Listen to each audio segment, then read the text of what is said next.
जवाब दीजिए, मैं खेलूं कहाँ, मैं कूदूं कहाँ, मैं गाऊं कहाँ, मैं किसके साथ बात करूं। बोलता हूं तो माँ को बुरा लगता है, खेलता हूं तो पिताजी खींचते हैं, कूदता हूं तो बैठ जाने को कहते हैं, गाता हूं तो चुप रहने को कहते हैं। आप कहिए मैं कहाँ जाऊं, क्या करूं। गीजू भाई यह सुनकर परेशान हो जाते हैं। अच्छा भला उनका वकालत चल रहा था, लेकिन बच्चों को लेकर उनके मन में असीम श्रद्धा थी। उनकी शिक्षा और विद्यालयों की शिक्षण पद्धति को लेकर वे बेचैन होने लगे। चैन हो तो भी कैसे, क्योंकि बच्चे घरों में मार खा रहे थे और विद्यालयों में गालियां खा रहे थे। उन्होंने ठान लिया, जब तक बच्चों के लिए पाठशालाएं, वाचनालय, बाग बगीचे और क्रीड़ांगन न बने, जब तक बच्चों को प्रेम और सम्मान नहीं मिलता, तब तक वे चैन से नहीं बैठेंगे। इसी बेचैनी ने उन्हें प्रयोग कर दिखाने के लिए ललकारा। उनके पास अनुभव नहीं था, लेकिन विचार नेक थे। इन विचारों में कितनी सच्चाई और कितना खोखलापन है, यह धरातल पर प्रयोग कर देखने के बाद ही उन्हें समझ आएगी। यह बात वे जान गए। बस जब मन में तय कर लिया, तब संशय कहाँ। जाकर शिक्षा विभाग के अधिकारियों से प्राथमिक पाठशाला के चौथी कक्षा में पढ़ाने की उन्होंने जिम्मेदारी ले ली।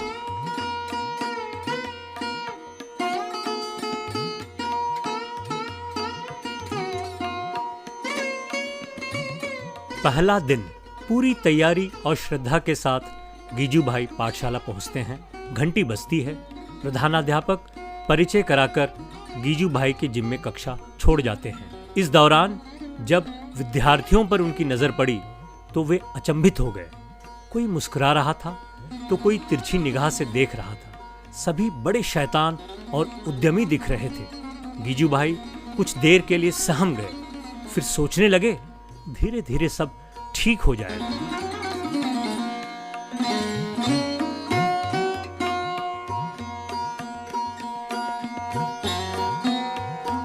शांति का खेल खेलकर कक्षा प्रारंभ करने की बात मुझे सूझी। मैंने खेल के नियम समझाए, जैसे चुपचाप पलती मारकर बैठना, एकदम हिलना डुलना नहीं, फिर दरवाजा बंद कर अंधेरा किया जाना था। इतने ही में धक्कम धुक्की मारपीट शुरू हो गई।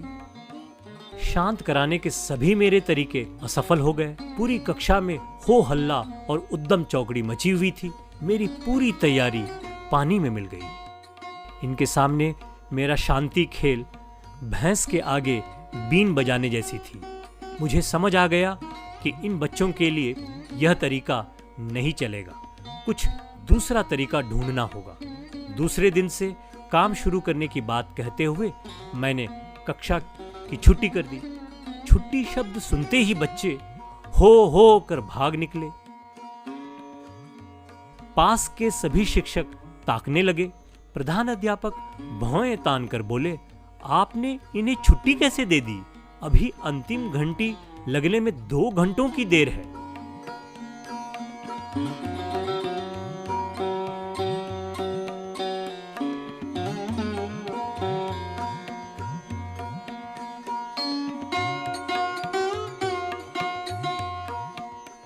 सभी बच्चे बोलने लगे, छुट्टी छुट्टी, खेलेंगे सर जी। मैं बोला, हाँ हाँ जरूर, लेकिन 2 घंटे बाद। पहले एक कहानी सुनो। कहानी शुरू की। एक था राजा, उसकी थी 7 रानियां, 7 के 7 कुंवर और 7 के 7 राजकुमारियां। सभी हो हल्ला कर मेरे करीब आ बैठे। कहने लगे, कहानी कहिए ना, आगे क्या हुआ? कहानी आगे बढ़ी। बच्चे शांत और एकदम से सुनने में मग्न। मैंने कहा, बच्चों छुट्टी चाहते हो या कहानी बंद कर दूं? सभी बोले, चालू चालू। समय समाप्त हो गया, लेकिन बच्चे जाने का नाम नहीं ले रहे थे। कहानी लंबी है, अगले दिन सुनाऊंगा, यह वादा कर किसी तरह से कक्षा समाप्त किया।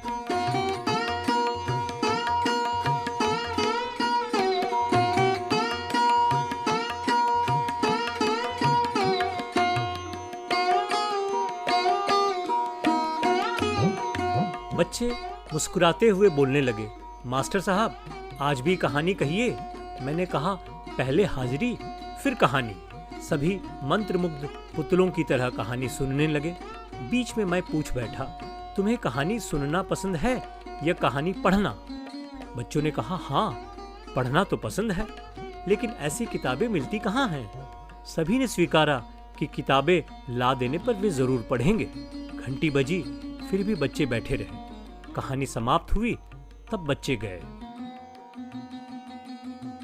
मेरी इस पद्धति को देख अधिकारी मित्र बोले, क्या सिर्फ कहानी ही कहते रहोगे? मैंने कहा, अब मुझे समझ में आया है कि विद्यार्थियों को शिक्षक के करीब आने में कहाँ मुसीबत आती है। पहले दिन जो मेरी बात तक नहीं सुनते थे, वे आज घंटी के बाद भी कहानी जारी रखने को कहते हैं। अधिकारी मित्र को मैंने बताया कि वे चिंता ना करे, सब कुछ ठीक हो जाएगा।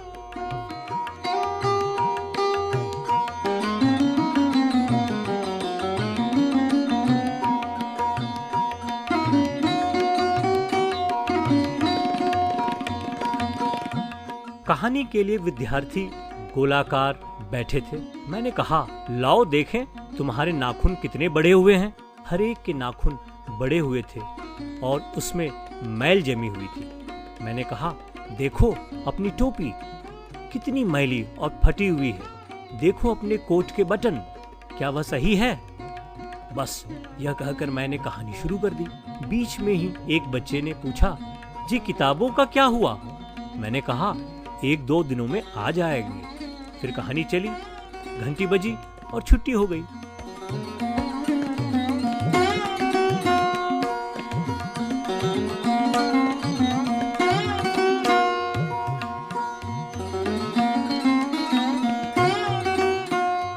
मैंने बच्चों को गंदी टोपी पहनने से अच्छा बगैर टोपी के आने को कहा, जिसे सीधे सीधे बच्चों ने स्वीकारा नहीं और कहा, प्रधानाध्यापक क्या मान जाएंगे? सभी मन ही मन विचार करने लगे। मेरी मुलाकात प्रधानाध्यापक से हुई तो वे बोले, नाखून जांच, नंगे सर आना, ये सब ढोंग क्यों रच रहे हैं? मैंने कहा, मैले कुचले बेढंग बच्चों की यह पहली पढ़ाई है, उनका गंदा रहना ठीक नहीं है। रही बात टोपी की, तो अधिकारी महोदय का हुक्म नहीं मिलेगा तो लागू नहीं करूंगा।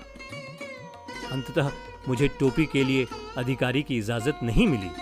तब मैंने विद्यालय में पुस्तकालय हेतु कुछ रकम से ही खर्च करने की इजाजत मांगी और मेरे प्रस्ताव को अधिकारी ने उचित तर्क देते हुए अस्वीकार कर दिया।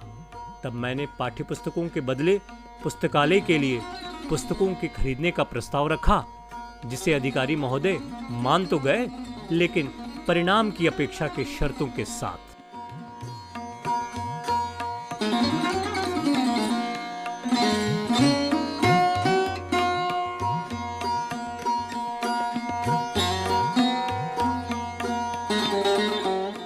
कक्षा में मैंने बच्चों को घूरकर देखा। सभी गंदी टोपी के साथ थे और नाखून भी बहुत कम के कटे दिखे।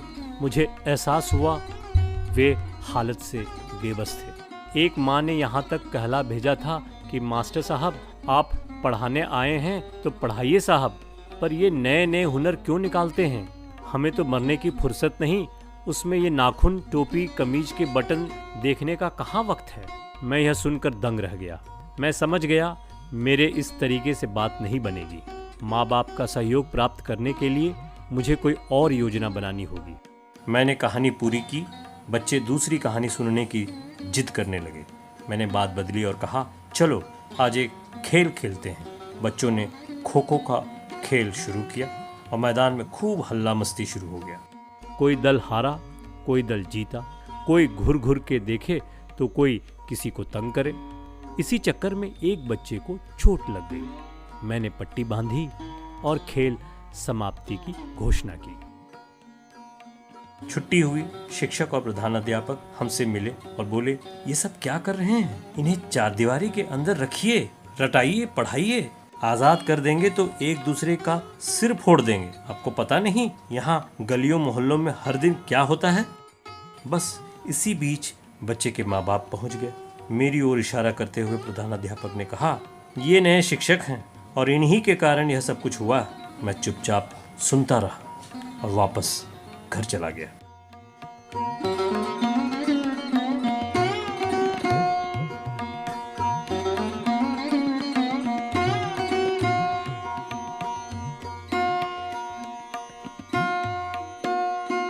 मैंने अभिभावकों की बैठक बुलाने की ठान ली।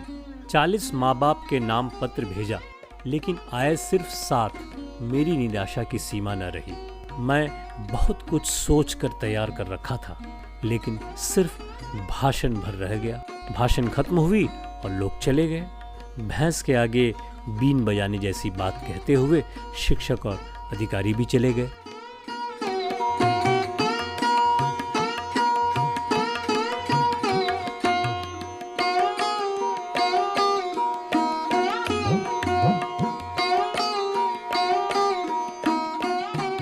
मेज पर 15 नई किताबें देख बच्चे बड़े खुश दिख रहे थे। चूंकि किताबें 15 थीं और बच्चे थे 30, इसलिए 15 के बीच किताबें बांटी और 15 को अपने साथ बैठा लिया। बच्चों को यह भी हिदायत दे दी थी कि जो बच्चा किताब पढ़ ले वह लाकर मेज पर रख दे। बच्चों के साथ मैं आदर्श वाचन शुरू किया। भाव भंगी और नियम के अनुसार पढ़कर सुनाया। उधर 15 लोग जोर जोर से पढ़ रहे थे। उन्हें मन में पढ़ने की आदत डालने को कहा। तब मैंने उनको बरामदे में अलग बैठकर पढ़ने को कहा। सबने दिलचस्पी ली। घंटी बजी और फिर हम घर चले।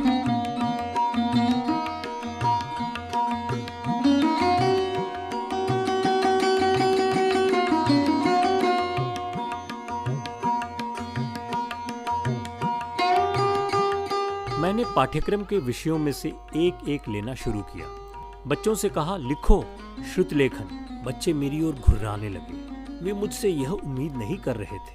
किसी ने कहा, किस किताब से लिखवाइएगा? तो किसी ने कहा, पहले किताब पढ़ने तो दीजिए। मैंने पुस्तकालय की पुस्तकों में से एक पुस्तक उठाई और लिखाना शुरू किया। मैंने एक वाक्य पूरा पढ़ दिया। कुछ बच्चे सुन ही नहीं पाए, कुछ आधा अधूरा लिखे और कुछ पूछते ही रह गए। धीरे धीरे मैंने उनको तरीका समझाया और उनकी कापियां भी जांचने लगा। हिज्जों की भूलें बहुत होती थी। संयुक्ताक्षरों का गलती उजागर नहीं की, लेकिन उसमें सुधार कर उन्हें वापस दे देता था। एक दूसरे को देख बच्चे सुडौल लिखना भी सीख रहे थे। बच्चे किसी किताब की 4 पंक्तियां हर दिन लिख कर लाते और दिखाते थे। प्रतिदिन वाक्य लिखाने का अभ्यास शुरू किया। बच्चे ही आपस में एक दूसरे की भूल सुधारने लगे। सभी संयुक्ताक्षर जो कक्षा 4 की पुस्तक में उपयोग में आई हैं, उनकी मैंने एक पोथी बनवा दी। फिर एक कठिन हिज्जों की सूची बना डाली और वर्ग कक्ष में उसका उपयोग शुरू कर दिया। अब हमारा काम ठीक चलने लगा।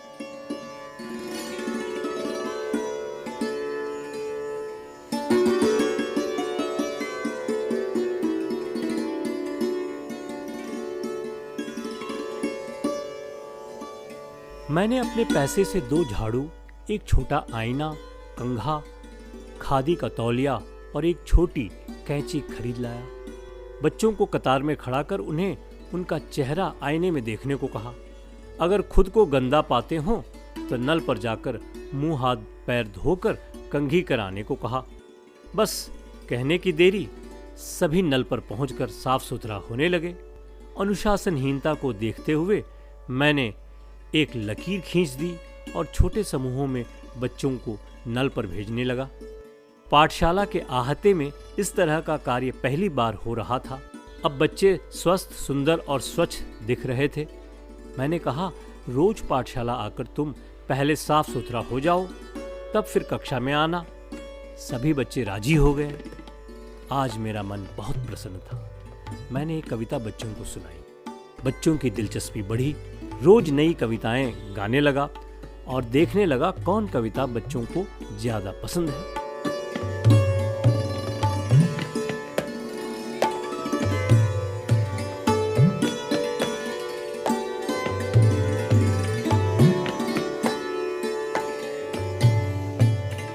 मैंने इतिहास की पुस्तकें देखी जो विद्यार्थियों के लिए बिल्कुल बेकार थी। इतिहास को कहानियों के माध्यम से कैसे पढ़ाया जाए, इसकी तरकीब मैं सोचने लगा। मैंने साहस कर रूखी सूखी ऐतिहासिक घटनाओं को जोड़कर एक कहानी बनाई और बच्चों को सुनाई। एक बड़ा सा जंगल था, झीलों की वहां बस्ती थी, अजब उनका ढील डौल था। तीरंदाज वे ऐसे थे कि उड़ते पक्षी को मार गिराते। उस जंगल में एक झोपड़ी थी। विद्यार्थी तत्काल कहानी के जादू में फंसते चले गए। अब वे खेलने और गाने का नाम नहीं लेते थे। मैंने कहानियां लिखकर उनसे पढ़वाने का काम शुरू कर दिया। फिर मैंने ऐतिहासिक कहानियों पर आधारित प्रश्नोत्तर शुरू किया। बच्चे सवालों का जवाब तड़ातड़ दे रहे थे। मैं अचंभित रह गया। मुझे विश्वास हो गया कि वे अब सिर्फ परीक्षा के पास होने के लिए नहीं, बल्कि जीवन भर के लिए उन्हें इतिहास याद रहेगा। अधिकारी ने बच्चों की परीक्षा ली और बच्चों के जवाब से काफी प्रसन्न हुए। उन्होंने दूसरी कक्षाओं में इतिहास इसी रीति से पढ़ाए जाने पर जोर दिया।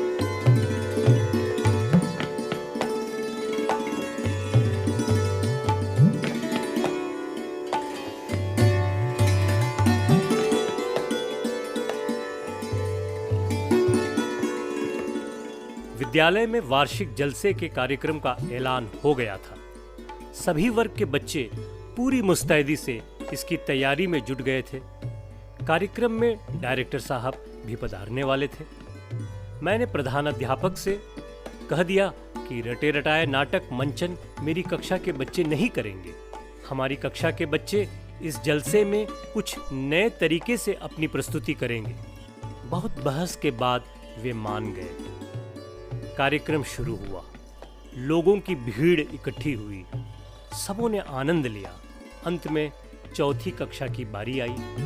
बच्चों ने कचहरी मैं जाऊंगा नामक एक खेल प्रस्तुत किया और उसके बाद बुढ़िया और खरगोश नाटक भी खेला गया।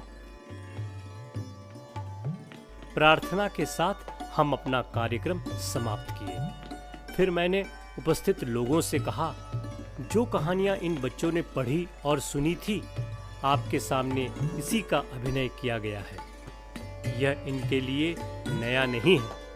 हर दिन कक्षा में इस तरह से नाटक खेलकर पाठों को सीखते हैं। हर पात्र जानता है कहानी में किसको क्या कहना है। डायरेक्टर साहब कक्षा 4 के बच्चों से अति प्रसन्न हुए। मेरी इस पद्धति को भी सराहा। मैं घर गया। सचमुच आज मैं बहुत खुश था।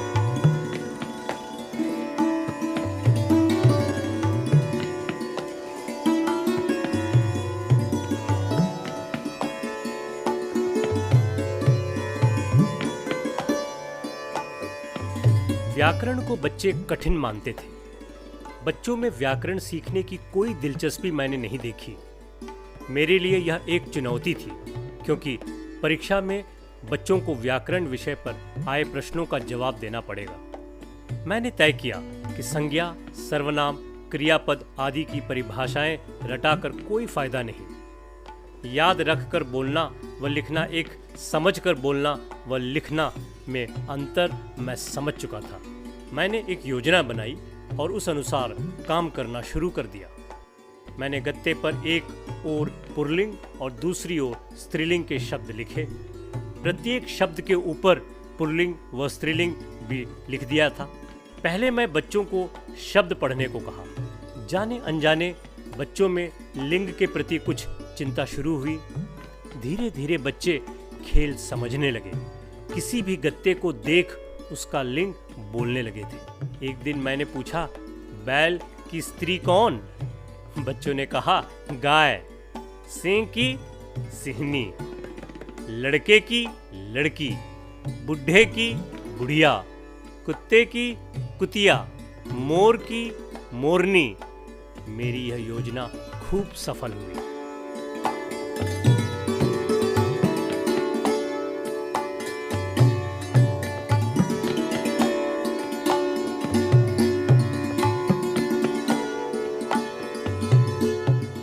व्याकरण सिखाने के अगले प्रयोग में मैंने पुल्लिंग शब्द लिखना शुरू किया और बच्चों को उसका स्त्रीलिंग शब्द लिखने को कहा।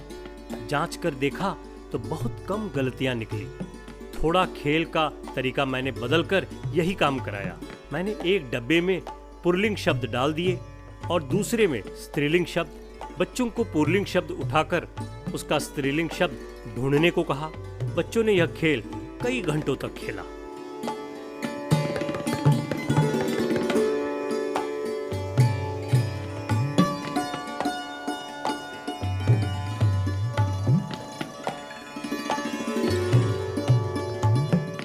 एक दिन मैंने श्यामपट्ट पर नपुंसक लिंग के शब्द लिख दिया, जैसे होल्डर, टेबल, तख्ता, डस्टर, दवात आदि। बच्चे पढ़ गए, लेकिन बोले यह क्या लिंग है। मैंने कहा जो न पुल्लिंग न स्त्रीलिंग, वह शब्द नपुंसक लिंग कहलाता है। फौरन मैंने श्यामपट्ट पर 3 खाने बनाए, पुल्लिंग, स्त्रीलिंग और नपुंसक लिंग। मैंने 60 शब्द बच्चों से लिखवाया और यह निर्देश दिया कि पुल्लिंग शब्द पुल्लिंग खाने में, स्त्रीलिंग शब्द स्त्रीलिंग खाने में और नपुंसक शब्दों को नपुंसक लिंग के खाने में लिखे। मैं देखकर दंग रह गया। अधिकांश बच्चों ने सही लिखा था। मुझे खुशी हुई।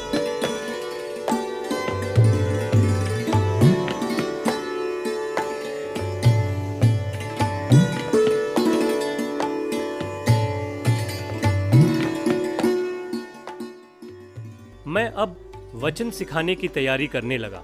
इसके लिए भी मैंने खेल का तरीका अपनाया।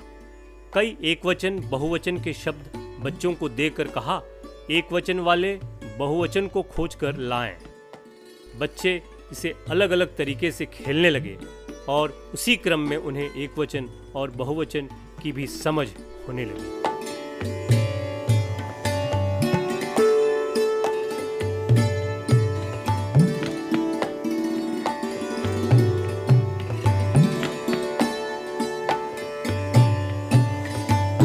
क्रियापद समझाने के लिए मैंने श्यामपट्ट पर एक शब्द लिखा और कहा, मैं जैसे लिखूंगा उसे आप पहले पढ़ें और उसी के अनुसार क्रिया प्रारंभ करें। अर्थात मैं क्रिया लिखूंगा और आप सभी करें। बच्चे समझ गए। मैंने लिखा, उठो, बैठो, दौड़ो, सो जाओ, खेलो, नाचो, पढ़ो, हिलो डुलो, गिरो, कूदो, उछलो, हंसो, गाओ आदि। इस काम में बच्चों को बहुत मजा आया। वे और शब्द लिखने की आग्रह करने लगे। बाद में मैंने और क्रियापद लिखकर लाने का काम दे दिया। फिर मैंने खेल का रूप बदलकर बच्चों से कहा, दौड़ो। सभी बच्चे दौड़ने लगे। इसी तरह कई शब्द को कहकर उनसे क्रिया कराई और प्रत्येक क्रिया को शब्द में लिखने को कहा। कई शब्दों के साथ खेल खेलने के बाद बच्चों को समझाया कि दौड़ते हैं, दौड़ो, बोलते हैं, बोलो आदि क्रियापद हैं।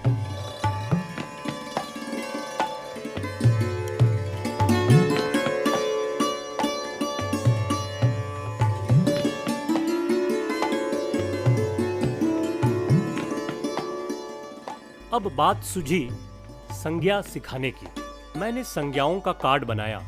बच्चे बहुत सारे संज्ञा शब्द पढ़ डाले। उसमें काफी विविधता रखी गई थी। विविध नाम खास खास समूहों में बांट दिए गए। इससे इनका वाचन सबों के लिए बड़ा आनंददायक हो गया। अब उन्हें क्रियापद और संज्ञा में से संज्ञा को अलग करने का काम दिया। यह काम बच्चे झट समझ गए। दौड़कर तख्ता ले आए। मैंने कहा, पूछो इससे इसका नाम। बच्चे खुद बोले, इसका नाम तख्ता है। इसी तरह मेज, पत्थर, लकड़ी, धूल, कागज, कलम, डिबिया आदि के साथ बच्चे काम किए। इसी में एक बच्चे ने कहा, सूरज को कैसे लाऊं, नीम को कैसे लाऊं। मैं तुरंत समझ गया कि बच्चे संज्ञा का अर्थ समझने लगे हैं।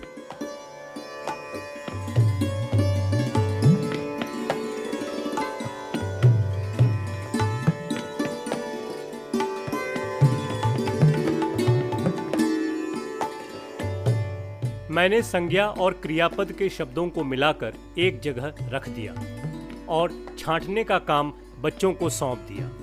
बच्चे बहुत मजे से बहस करते हुए यह काम किए। खूब रंग जमा। फिर मैंने उन्हें क्रियापद के योग्य संज्ञा ढूंढने को कहा, जैसे घोड़ा शब्द लेकर दौड़ता है या दौड़ा क्रियापद ढूंढ लाने को कहता।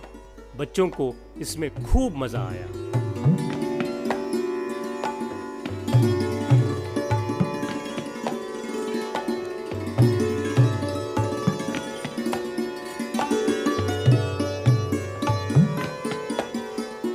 श्यामपट्ट पर मैंने एक वाक्य लिखा और बच्चों से कहा, इस वाक्य में से संज्ञा और क्रियापद हटा दें। बच्चे मिटा दिए। मैंने कहा, अब क्या रह गया? बच्चे इस प्रकार संज्ञा और क्रियापदों का पदच्छेद करना सीख गए।